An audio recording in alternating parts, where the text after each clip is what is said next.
Olá, saxofonistas! Aqui é o professor Emiliano Garcia. Estamos aqui para mais um vídeo de respostas e dicas para o pessoal do grupo Saxofone Perguntas e Respostas, que é gratuito no Telegram e no WhatsApp também. Então, se você está assistindo esse vídeo, dá um jeito de deixar sua curtida e de ativar as notificações para ter acesso aos próximos aí.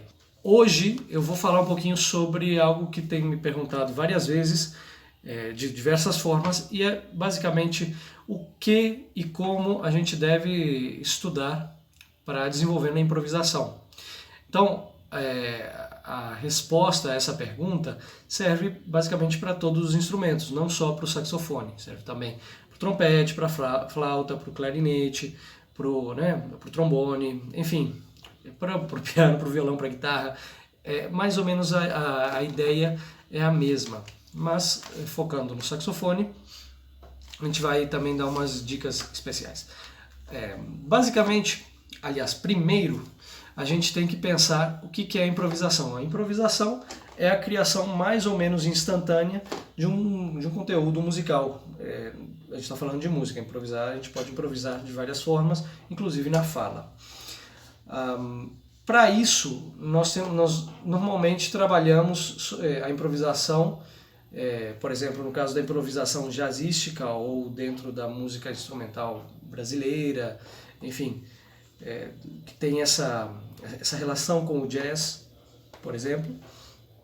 Nós sempre estamos trabalhando em relação a uma música que tem uma melodia, uma harmonia, um ritmo, na maioria das vezes, né? Existem vários tipos de improvisação, mas aqui o pessoal mais me pergunta é sobre esse tipo de improvisação que tem a ver com alguma música determinada.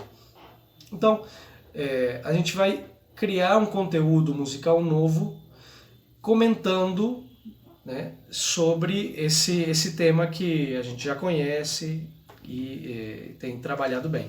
Então, já com algumas palavras que eu já venho utilizando, a gente já tem uma noção de algumas coisas. Por exemplo, a gente faz um comentário. Então, assim como quando a gente fala, né, estamos utilizando uma linguagem. Então, uma música determinada pertence a uma determinada linguagem musical originalmente. A gente pode fazê-la transitar por outras linguagens, mas a princípio temos um tipo de linguagem, por exemplo, a linguagem do bebop, o swing, o baião, enfim, vários tipos de linguagens musicais, vários sotaques que cada um vai ter suas características. Então, uma coisa muito importante é estudar direitinho a música desde sua origem, né, a música sobre a qual a gente vai trabalhar, desde sua origem, e saber bem a melodia, conhecer de memória a melodia, a harmonia, o ritmo,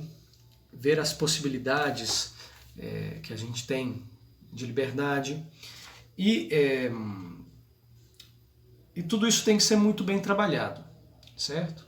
Então, primeiramente, estudar bem a música, conhecer de memória, decorar a melodia, a harmonia e conhecer bem a parte rítmica dessa música.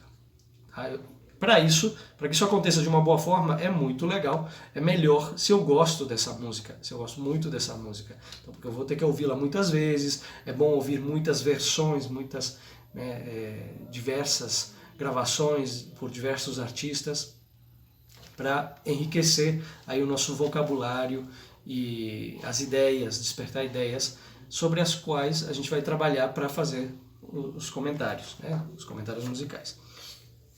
Tecnicamente, o que nós vamos estudar? Nós vamos estudar escalas, os arpejos, tudo que estiver relacionado com essa música. Quais campos harmônicos nós teremos aí, certo? Então, todos os exercícios de escalas e arpejos são muito bem-vindos, eles vão nos servir nesse momento. Mas, como a criação, a improvisação é uma coisa, como eu disse, de criação mais ou menos instantânea, o que a gente tem que fazer é estudar todo esse material, tá? E depois tentar esquecer. Isso já a gente vê por aí na internet algumas frases, uma delas é acreditada a Charlie Parker, grande saxofonista da era do bebop, um dos criadores do estilo, né?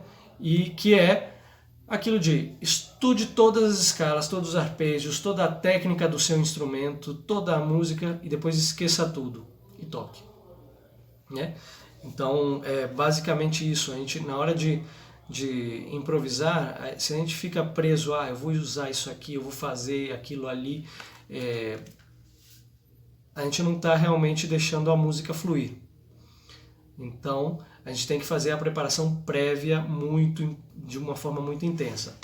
Então, uma vez que a gente pega e estuda todos os elementos técnicos, melodia, ritmo, harmonia, campo harmônico, todas as escalas possíveis, todos os arpejos, estudar aproximações e tudo isso de memória, né? Saber, conseguir fazer isso tudo, tem alguns exercícios pontuais. Por exemplo, tocar as fundamentais no ritmo harmônico. Conseguir tocar, sei lá, a terça de cada acorde no ritmo harmônico, a sétima. Então, saber aí quais são os guide tones, que são as notas guia que nos fazem transitar pela harmonia. Identificar na melodia quais são as notas de passagem, quais são as notas do acorde. E aí começar também sempre tentando tocar, né? E tentando improvisar. Uma coisa muito útil é estudar as aproximações. Aproximações são formas de chegar em notas do acorde. Por exemplo, eu posso chegar cromaticamente de baixo para cima, né, de uma nota inferior até a nota do acorde. Isso é uma aproximação cromática inferior. Tá? Então temos aí várias formas que a gente vai tratar em outras ocasiões. Tá? Outra coisa que é interessante de fazer é criar os próprios exercícios. Então, por exemplo, eu estava há um tempo estudando e pensando para passar para os alunos a música A Fog Day, certo? Que eu separei junto com outras por um determinado tipo de conteúdo, né, para estudar. Essa aqui trabalha muito a progressão 2-5-1, principalmente no tom maior. Então, eu criei o meu próprio exercício trabalhando sobre essa progressão harmônica, a progressão harmônica do tema inteiro, como seria uma improvisação. Então, criei um exercício onde eu trabalho aí escalas, arpejos e aproximações, certo? Então, estão aí algumas dicas de como estudar. Primeiro, a gente tem que conhecer o material muito bem, ouvir muita música, muitas vezes a mesma música, conhecer ela de memória, conseguir cantar e conseguir tocar a melodia e conhecer a progressão harmônica e o ritmo. Depois, nós vamos estudar, esmiuçar, ver qual que é o conteúdo, quais são as escalas, os arpejos que a gente tem que tocar. Estudá-los muito bem e também tê-los de memória.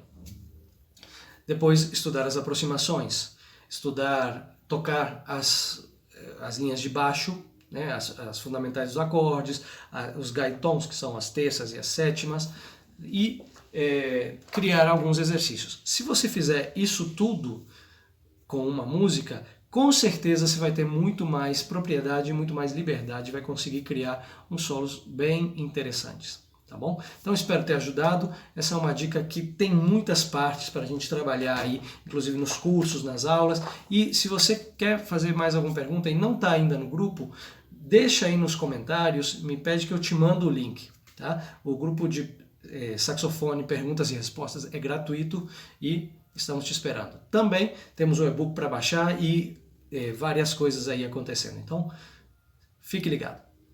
Muito obrigado e até a próxima. Tchau, tchau.